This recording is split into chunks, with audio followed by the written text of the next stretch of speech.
अस्सलाम वालेकुम दोस्तों आज की इस वीडियो में आपको ये बताऊंगा कि उंगलियों के नाखूनों पर सफ़ेद निशानात खतरनाक होते हैं या नहीं। अक्सर अफराद के हाथों की उंगलियों के नाखूनों पर सफ़ेद रंग के निशान या धब्बे नमूदार हो जाते हैं, मगर इसकी वजह क्या होती है और क्या वो किसी मर्ज की अलामत होते हैं। वैसे हकीकत तो ये है कि ये सफ़ेद निशानात आमतौर पर एक मामूल की चीज़ हैं जो कि उंगलियों पर किसी चोट या ज़रब के नतीजा में नमूदार होते हैं, जैसे किसी दरवाजे में उंगली का आ जाना या ऐसी ही कोई चोट वगैरह। ऐसी छोटी चोटों के नतीजा में उंगली शिद्दत से दब जाती है, जिसके नतीजे में ये धब्बे नमूदार होते हैं। चूँकि ये नाखून की बुनियाद से शुरू होते हैं और आहिस्तगी से ऊपर की जानिब सफ़र करते हैं, तो जब ये किसी की नज़र में आ जाते हैं तो लोग इसकी वजह यानी चोट को भूल चुके होते हैं। बहुत कम ऐसा होता है कि किसी तिब्बी मसले के नतीजे में दूध की रंगत के ये सफ़ेद निशानात उंगलियों पर नमूदार हों, जैसे जिस्म में जिंक की कमी इसकी वजह हो सकती है।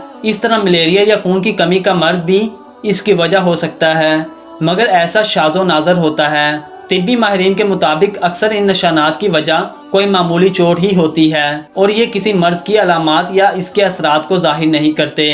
मगर इन निशानात के हवाले से इस वक्त फिक्रमंद होने की ज़रूरत है जब इसकी एक किस्म में पूरा नाखून सफ़ेद हो जाता है, और ऐसी सूरत में डॉक्टर से रजू करना ज़रूरी होता है, क्योंकि ये संगीन तिब्बी अमराज जैसे गुर्दे फेल होना, अमराज कल्ब या ज़ियाबतीस से मुतल्लिक हो सकता है। अगर ये नाखून पर किसी लकीर की तरह हो तो ये इस बात की निशानी होती है कि आपने किसी किस्म का जहर इस्तेमाल कर लिया है या जहर का निशाना बने हैं, मगर खुशकिस्मती से आप जहर से बचने में कामयाब रहे। दोस्तों, ये थी आपके लिए कीमती मालूमात। उम्मीद करते हैं कि आपको हमारी ये वीडियो पसंद आई होगी। अल्लाह हाफिज़, मिलते हैं एक नई वीडियो में।